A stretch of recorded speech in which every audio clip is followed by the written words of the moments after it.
नमस्कार दोस्तों। दोस्तों स्वागत है आपके अपने YouTube channel Rajiv competitive class में। दोस्तों आज के क्लास में जो हम पढ़ने जा रहे हैं वो आपको देखो क्लास 6 से लेकर जैसे हमने बात किया था क्लास 6 से लेकर 12 तक का प्रॉपर एनसीईआरटी, एससीईआरटी एक्सप्लेन करेंगे, लाइन बाय लाइन पढ़ेंगे। तो ठीक उसका जो है आज क्लास 6 से लेकर ज्योग्राफी का चैप्टर 3 है। हमने चैप्टर 1-2 कर लिया है, क्लास 7 का भी सारा ज्योग्राफी कर लिया है, 8 का भी ज्योग्राफी कर लिया है। सारा वीडियो जो है आपको एक प्लेलिस्ट बना दिया गया है, चैनल में जाके आप देख सकते हो। ठीक है? तो सारे वीडियो देख लीजिएगा, उससे पहले जो हम बात कर लेते हैं, अब अपना चैप्टर को स्टार्ट करेंगे पृथ्वी की गतियाँ। ये चैप्टर 3 है ज्योग्राफी के लिए क्लास 6 के लिए। अब किसी कॉम्पिटिटिव एग्ज़ाम के लिए हो तो आप इसके लिए तैयारी कर सकते हो। प्लस जो है अगर आप क्लास 6 के लिए हो तो उनके लिए भी इम्पोर्टेंट रहेगा। तो आइए स्टार्ट करते हैं और ये चैप्टर जो है काफ़ी छोटा है लेकिन ज़्यादा इम्पोर्टेंट है। पृथ्वी आखिर गति कैसे करता है, ये जानना है, सिंपल सी बात है। पृथ्वी अपने अक्ष पर घूमता है, घूमता है, घूमता है, ये गति है इसका। अब इसी को हमको पूरा डिटेल से पढ़ना है। तो कहानी आपका ऐसे है कि जैसे कि आप जानते हैं कि पृथ्वी की गति जो है 2 प्रकार की होती है, एक घूर्णन, एक जो है परिक्रमण। तो पृथ्वी का अपने अक्ष पर घूमना घूर्णन कहलाता है और सूर्य के चारों ओर एक स्थिर कक्ष में पृथ्वी की गति को परिक्रमण कहते हैं। और पृथ्वी का अक्ष एक काल्पनिक रेखा है, जो इसके कक्षीय सतह से लगभग जो है 66 1.2 डिग्री का कोण बनाती है। अब वह समतल जो कक्ष के द्वारा बनाया जाता है, उसे हम कक्षीय समतल कहते हैं और पृथ्वी सूर्य से जो है प्रकाश प्राप्त करती है। बाकी बात कर लेते हैं, पृथ्वी का जो है आकार है गोले के समान है, इसलिए एक समय में सिर्फ जो है इसके आधे भाग पर ही सूर्य की रोशनी प्राप्त होती है और चित्र 3.2 में दिया गया है कि सूर्य की जो जो सूर्य की ओर आने वाली जो भाग में जो दिन होता है और जबकि जो है दूसरा भाग जो है वो सूर्य से दूर होता है। वहाँ जो है रात होती है और ग्लोब पर जो है वह जो है वृत्त जो दिन तथा रात को विभाजित करता है उसे हम प्रतिद्वीप वृत्त कहते हैं। ठीक है? अब यह जो है वृत्त जो है अक्ष के साथ नहीं मिलता है जैसे कि आप चित्र 3.2 में देख सकते हैं कि मतलब पृथ्वी जो है अपने अक्ष पर एक चक्कर पूरा करने में लगभग 24 घंटा समय लेती है, हमें पता है और घूर्णन के समय जो है काल को पृथ्वी दिन कहा जाता है। यह जो है पृथ्वी की दैनिक गति है। अब जैसे आओ कुछ करके देखें, जैसे करने के क्या कहता है कि जैसे पृथ्वी को दर्शाने के लिए एक गेंद लें और तथा सूर्य की जलती हुई मोमबत्ती लें, तो गेंद पर जो है शहर एक्स को दिखाने के लिए निशान लगाएँ और अब गेंद को इस प्रकार रखें कि शहर एक्स में अंधेरा हो और गेंद को अब बाएँ से दाएँ घुमाएँ। जैसे ही आप गेंद को बाएँ से दाएँ घुमाते हैं, तो शहर में सूर्योदय होगा, ठीक है? और अगर गेंद को आप घुमाना जारी रखते हैं, तो जो है बिंदु एक्स धीरे-धीरे सूर्य से दूर चलता जाता है। और यह जो है सूर्यास्त कहलाता है, ठीक है? तो ये जो है आप एक जो है चित्र के माध्यम से समझ सकते हो, ठीक इस प्रकार।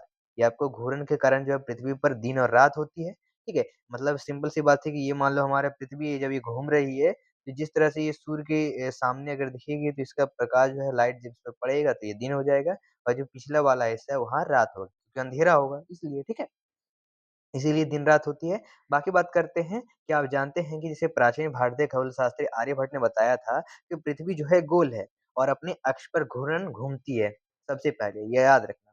अगर पृथ्वी घूर्णन नहीं करे तो क्या होगा? ये भी सिंपल सा सवाल है, एक इम्पोर्टेंट सवाल है कि सूर्य की तरफ वाले जो है पृथ्वी के भाग में हमेशा दिन होगा, जिसके कारण उस भाग में जो है गर्मी लगातार पड़ेगी। यानी मान लो अगर सूर्य जो है अगर नहीं घूमता है अपने अक्ष पर तो क्या होगा?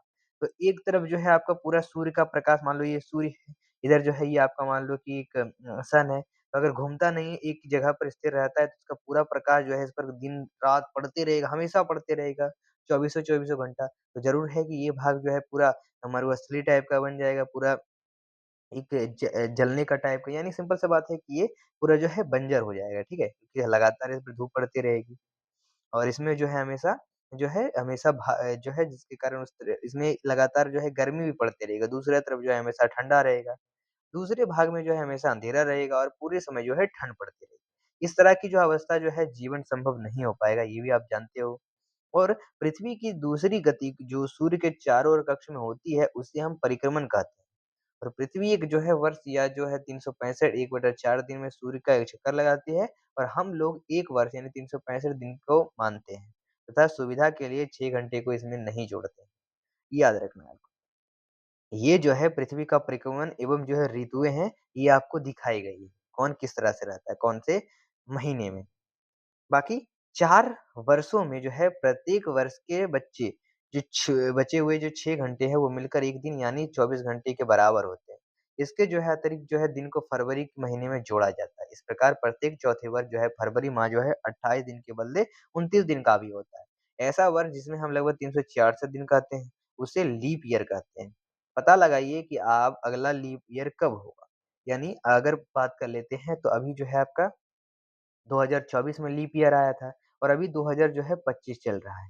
यानी अब जो है हमारे ये 3 साल बाद जो है आपका फिर से आपको लीप ईयर देखने को मिलेगा। यानी 2024 के बाद जो है अब जो 2028 में जो है हमें ये लीप ईयर देखने को मिलेगा, 4 साल के बाद। अब देखो चित्र 3.3 से स्पष्ट है कि पृथ्वी जो है द्विवृत्ताकार पथ पर सूर्य के चारों ओर चक्कर लगाती है। और ध्यान दीजिए कि पृथ्वी पूरी अक्ष में एक ही दिशा में झुकी हुई है। समानतः एक वर्ष को गर्मी और सर्दी और वसंत और शरद ऋतुओं में बांटा जाता है। ऋतुओं में परिवर्तन सूर्य के चारों ओर जो है पृथ्वी की सतह में परिवर्तन के कारण होता है। ये हमें याद रखना है, ठीक है। बाकी आओ एक प्रयोग करके देखें कि क्या आप जानते हैं कि एक जो है दीर्घवृत्ताकार कैसा बनाया जाता है?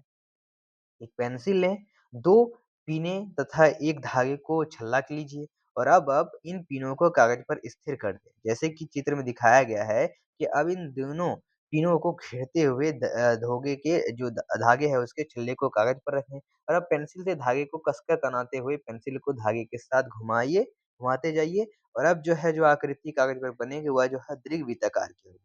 चित्र 3.3 में दिखाया गया है कि लगभग देखेंगे कि अब जो 21 जून को उत्तरी गोलार्ध सूर्य की जो है तरफ झुका हुआ है और सूर्य की किरणें कर्क रेखा पर सीधी पड़ती है। इसके कारण परिणाम स्वरूप जो है इन क्षेत्रों में जो है ऊष्मा अधिक प्राप्त होती है और ध्रुवों के पास वाले जो क्षेत्र है उसमें कम ऊष्मा होती है। क्योंकि वहाँ सूर्य की किरणें जो है तिरछी पड़ती है और उत्तर ध्रुव सूर्य की ओर तरफ झुका होता है तथा उत्तरी ध्रुव जो है रेखा के बाद वाले भागों पर लगभग 6 महीने तक लगातार दिन-रात रहता है। चूँकि उत्तरी गोलार्ध के बहुत बड़े भाग में जो है सूर्य की रोशनी प्राप्त होती है, इसलिए विषुवत वृत्त के उत्तरी भाग में गर्मी का मौसम होता है और 21 जून को इन क्षेत्रों में सबसे लंबा दिन तथा सबसे छोटी रात होती है।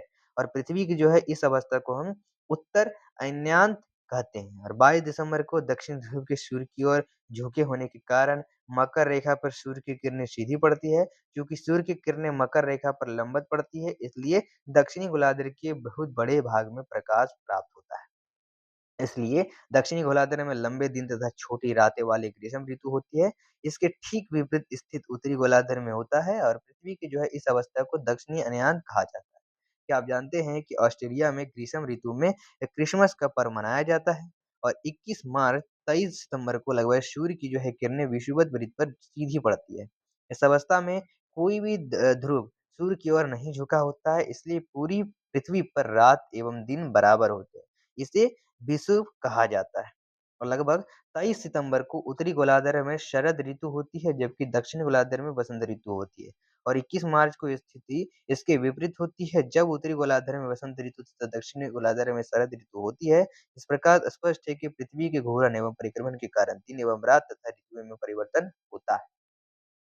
यहाँ पर आओ कुछ करके देखें। जैसे एक ही दिशा में पृथ्वी के झुकाव को समझने के लिए मैदान पर एक बहुत बड़ा दीर्घवृत्त बनाएं तथा छड़ी में लगा लगा हुआ एक झंडा लें और दीर्घवृत्त वाली एक रेखा पर कहीं भी खड़े हो जाएं और कहाँ से वहां से जो है दूर जो है स्थिति किसी वृक्ष के सबसे ऊपरी हिस्से के किसी बिंदु की ओर झंडे से दिखाएं। अब झंडे को उसी स्थिर बिंदु की तरफ रखते हुए दीर्घवृत्त पर चले और इस प्रकार जो है पृथ्वी का अक्ष जो है हमेशा एक ही स्थिति में झुका हुआ रहता है। पृथ्वी के जो है परिक्रमण तक पृथ्वी के अक्ष की निश्चित दिशा में झुके होने के कारण ऋतु जो है परिवर्तन होता है। तो ये जो है हमें पूरा प्रॉपर जो है चैप्टर में कहलाता है। अब देखो अभ्यास का बात है। पृथ्वी के अक्ष का झुकाव कोण क्या है? घूर्णन एवं परिक्रमण को परिभाषित कैसे करते हैं? लीप वर्ष क्या है? उत्तर एवं दक्षिण अयनांतों में अंतर बताइए। विषुव क्या है? ये सारी चीज़ें जो है आपको सवाल पूछेगी। ठीक है? इन सभी सवाल का स्क्रीनशॉट ले लीजिए और इन सभी सवाल का कमेंट में आंसर देना है आपको। पृथ्वी की सूर्य की ओर चारों ओर चक्कर की गति को क्या कहते हैं? सूर्य की सीधी किरणें विषुवत वृत्त पर किस दिन पड़ती है? गर्मी में क्रिसमस पर्व कहाँ मनाया जाता है? ठीक है? ये सारी चीज़ें जो है आपको सवाल लिखने हैं, आंसर देने हैं। ठीक है? सो मिलते हैं फिर अगली क्लास में। क्लास चैप्टर आपका 4 लेके आया जाएगा इसका। इसमें हम जो है इसका नेक्स्ट चैप्टर को करेंगे। सो मिलते हैं, फिर सब्सक्राइब करिए, लाइक कर दीजिए वीडियो को, शेयर कर दीजिए। धन्यवाद।